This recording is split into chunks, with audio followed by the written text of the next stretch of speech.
Well, good morning or good afternoon, everybody. This is the first time that I'm talking to you since the governor announced on Monday, because I actually had the other video recorded ahead of time about the bad news that we will not be going back, unfortunately. So that's very disappointing. So we will continue on. Also, another bit of information I need to make you aware of is I know Mr. Harold put out a couple emails or a couple videos in saying that there will be no final exams, but unfortunately, we do not fall under that category. We are a CCP course and we must follow Stark State guidelines. So we will have a final exam. So we cannot get around that. We will have it before the seniors' last day. The seniors' last day is May 18th, and we will all take the final exam together. Now, what's going to happen after May 18th for you juniors, I have to check on that with the administration and just see what type of flexibility I have. But it will not be anything too strenuous. But so we will, I'll gather some information and just find out what the best date will either be. May 18th is a Monday. So it'll probably be either that previous Thursday or Friday, or it'll be that Monday. So we'll just figure out when we'll do that in the coming days. A couple comments here. When you submit, double check when I return it. I had multiple ones that came in blank for some reason. I don't know why they come in blank, and it's usually on a Google Doc. Sometimes you have to wait a little while, is what I'm gathering, and let it upload to your computer, and then it will come into my computer with no issues. But I'm not 100% certain on that. Also, once the deadline's passed, there will be a homework key. You shouldn't have the answers to begin with, but this homework key will also have the work on it well, so that you should need to take some time, go through that. I'm not going to check every one and mark it right or wrong. Okay, so this will go through here. And also those last four where it has to be written in polar form. So you should have had like pi over 4, and 5 pi over 6. A lot of you kept those in or degree form. So just be careful there. Make sure you're reading the directions for the problem. So that answer key will be posted. You can go back to the assignment and it'll be on there. So take some time and do that. All right, we're going to go into the next section, 7.7. As I said, that we're not going to quiz or test over 7.6 and 7.7, but they will be on the final exam. So that's going to be important that you keep up with this stuff and make sure that you that you have your notes to review from. And this is dealing with complex numbers. Now, one thing here on page 772, and every section has this, but this is of particular interest. They have the little intro paragraph. Talk about complex numbers and really how they're applied. And those of you who go on to electrical engineering, most of you, if electrical engineers, have to take a class called complex analysis. Well, that is a whole class on complex numbers and basically how they affect or how they're used within electrical engineering. So this is one of those areas that's very applicable, but at this point, we're not there yet to truly understand it, and we're just trying to start to build it up. But let's go ahead and take a look at complex numbers here. I'm going to delete out my face. You don't need to watch me anymore. And let's see where we're heading. All right, the geometric representation of a complex number. Remember, a complex number is like 2i. It is like 3 plus 4i. Okay, it is negative 6i. Okay, complex numbers include the imaginary part. Well, the geometric representation is basically we're going to plot the point AB in the rectangular coordinate system. While in this coordinate system, this plane is called the complex plane. The x-axis is the real axis. That's where we put the real part. So if you got 3 plus 4i, the 3 goes along the x-axis, and the y-axis is called the imaginary axis. So it's going to be exactly what you are used to in terms of plotting a number. So here is a point A plus BI, and if this is 3 plus 4i, you would go over 3 and you go up 4 to that point. Okay, so that is the point right there, 3 plus 4i. And now you can also think about it, and we'll talk about it in terms of the vector as well. Okay, so there's going to be a lot of things that kind of intertwine here. All right, just plotting complex numbers. Okay, so you should have your guided notes, print those out to kind of give you an idea, but 1 plus 3i, and it's just like you would plot a point. So that would be the point 1, 3. Negative 2 plus 2i. Oops. Okay, that's the point B. C is just negative 3. Well, negative 3 is a real number, and we can plot all real numbers on the complex plane. They just go along the x-axis, the real axis. So that's negative 3. Negative 2i would be down here. That's going to go along the y-axis, and then 3 minus I would actually be what you'd call quadrant 4. So this is called the complex plane. Okay, this is where we can plot complex numbers geometrically. Okay, the x-axis is our real axis right here, and our y-axis is our imaginary axis. Okay, this is not 3 comma negative 1. Okay, it's 3 minus I. Okay, and this is how we plot it. The absolute value of a complex number. Okay, the absolute value, we also call this the magnitude or modulus, and it's a magnitude exactly like we thought before. Is the distance of a vector. Okay, and so it's basically the distance from 0, 0 to that point.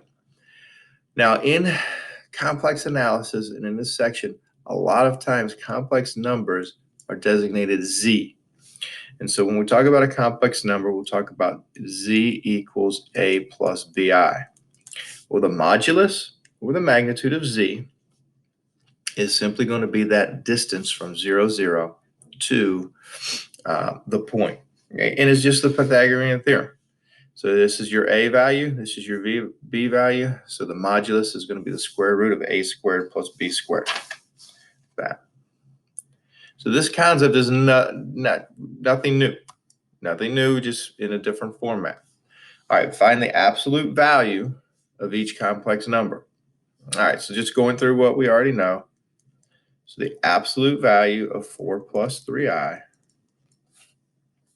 is just going to be square root of 4 squared plus 3 squared, which is 16 plus 9. So it equals 5.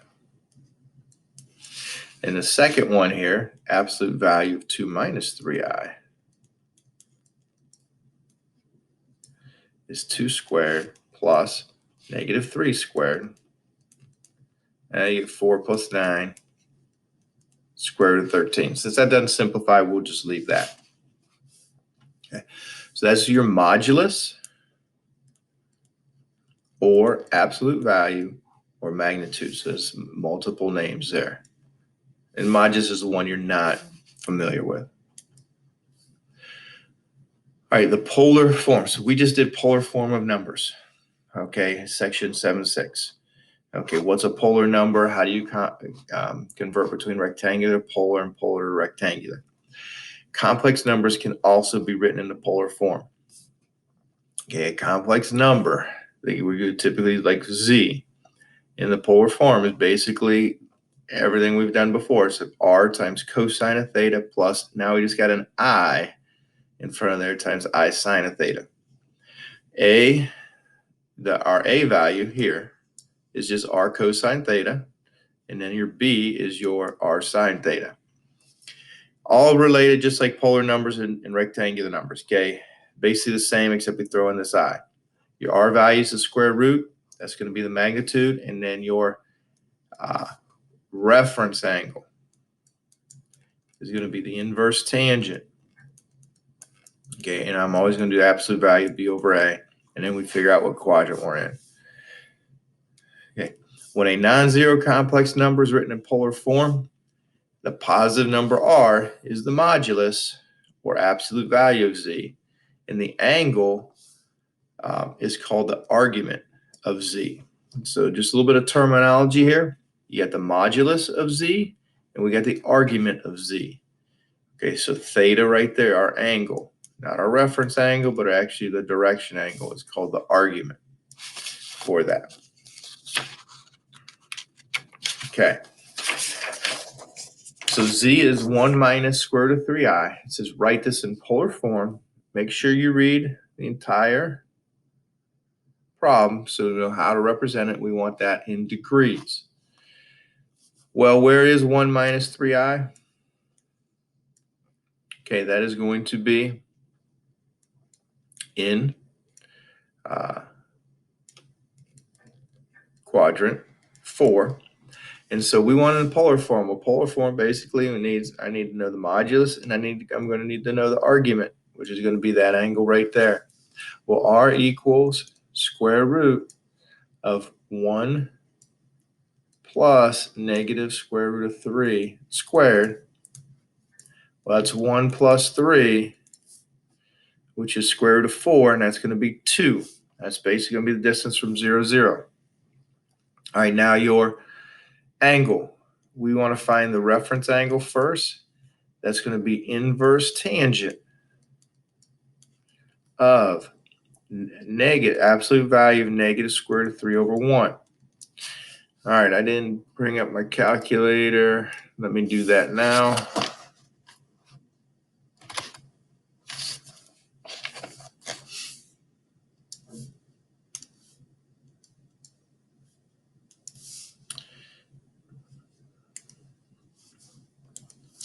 And so absolute value, so inverse tangent, and I'm just going to make this positive square root of 3. And then that gives me 60 degrees. That is that reference angle right there. So the actual angle itself, the actual argument, is going to be 300 degrees. All right, now here's how we represent it. I'm going backwards. The polar form is r cosine theta plus I sine theta. So the polar form of this, z is going to equal that r value, which is 2 cosine of 300 degrees plus I sine of 300 degrees. So there's your polar form. Okay, so your complex number here converted to polar form. Write the complex number in rectangular form. Well, this is just no different than taking a polar number. It is a polar number and going to rectangular form. We know how to do that. Now, this is a unit circle angle. We're going to keep it in exact form. Okay, don't plug in cosine of 150. I mean, you can use this to double check, but I know you cannot give me a decimal. Cannot do that. So to convert it, our a value, because z in rectangular form is going to look like a plus bi. Well, 6 cosine 50 plus I sine 150. Well, you go to 6, that distance there at 150 degrees. So right here, that's that point. Well, a is going to be 6 cosine of 150. And b is going to equal 6 times sine of 150 degrees. All right, cosine of 150, your reference angle is 30. We're in quadrant 2, so it's going to be negative, and it's going to be the longer leg of the 30, 60, 90 triangle, so negative square root of 3 over 2. And then when you multiply there, the 2 cancels with 6, and I'm left with negative 3 square root of 3. Okay, so the second one here, b, 6 times sine of 150, well, that's going to be 6 times positive 1/2, and then that's going to be positive 3. So when I write this in rectangular form, since this is a polar number, we're going to have to write negative 3 square root of 3 plus 3i. Okay, do not write it as an ordered pair. We are writing a complex number, a plus bi. So, all right, previous one, took a rectangular form, went to polar. Okay, there's your polar form. Second one, we went polar to rectangular. We can multiply and divide numbers that are in polar form. Actually, it's pretty straightforward. So we're going to let z sub 1 be in polar form, r1 cosine theta 1 plus I sine theta 1. And z sub 2 is another polar complex number in polar form. The product, to multiply them together, you multiply the moduluses, okay, and you add the angles together. Okay, that's all you do for this. To divide, you divide the moduluses and you subtract the angles. Okay, only thing z2 cannot be the zero complex number. It cannot divide by zero. So this is basically it. So we take a look at this next example here. Let z1 equal 3 cosine 65 plus I sine 65, and let z2 equal cosine of 15 plus I sine of 15. All right, let's find z1, z2, and z1 divided by z2. Well, z1 times z2. Well, you multiply the moduluses. So it'd be 3 times 4. And then it's going to be cosine. And then we add them together. 65 plus 15 plus I sine 65 plus 15.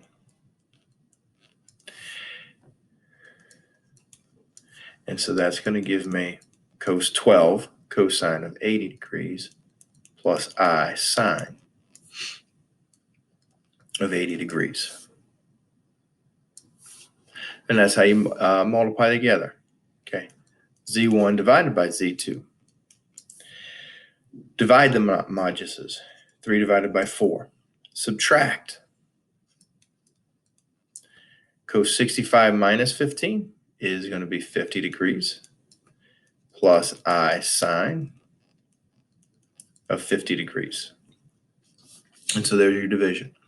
All right, even though it didn't ask me here, I want to throw this out at you. Z1 times Z2 will give you this answer. And if you flip the order, Z2 times Z1, it's going to be exact same thing because it's just going to flip the order here. You're still adding together. But however, Z2 divided by Z1 will not necessarily give you the same answer because you're going to divide instead of 3 divided by 4, it's 4/3. Now here's what you also have to watch out.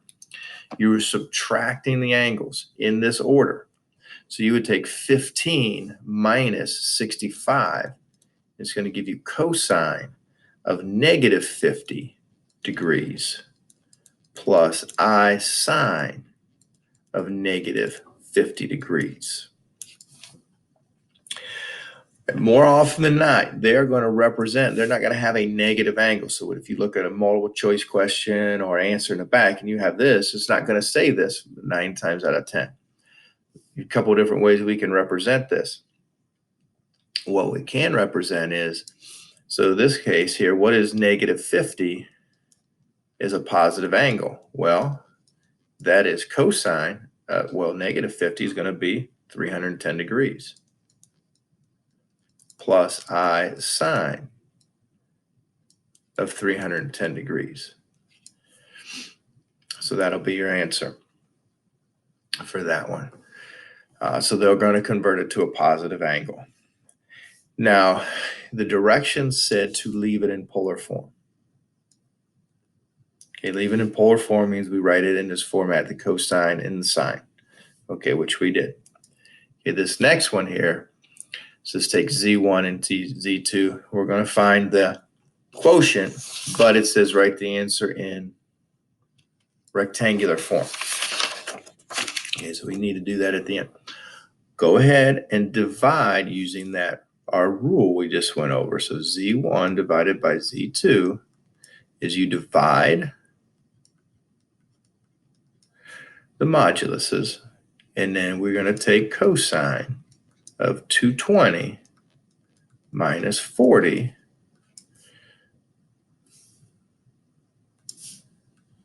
plus I sine of cosine, or I times sine of 220 minus 40. Well, 12 divided by 4 is 3. And so you get cosine of 180 plus I sine of 180 degrees. Rectangular form. Well, what's the cosine of 180 degrees? Cosine of 180 degrees, don't forget 180 degrees is over here. Cosine is -1. So that's going to be -1. Sine of 180 degrees is 0. So you can write that as I times 0 or 0I, but then when I distribute the -3, and 0 times I is 0 times anything is 0. So the only thing I'm left with is -3. So what we did is we took two complex numbers, we divided them. What type of number did we get? We got a real number. Okay, that can happen. All right, I hope everybody's doing well and keeping up with your work. Here's your homework here, page 780, 19, and then various problems through 53. All right, keep on top of your homework. The quicker you get it in, the better life is for you. Hope everybody's doing well. I will talk to you later. Bye-bye.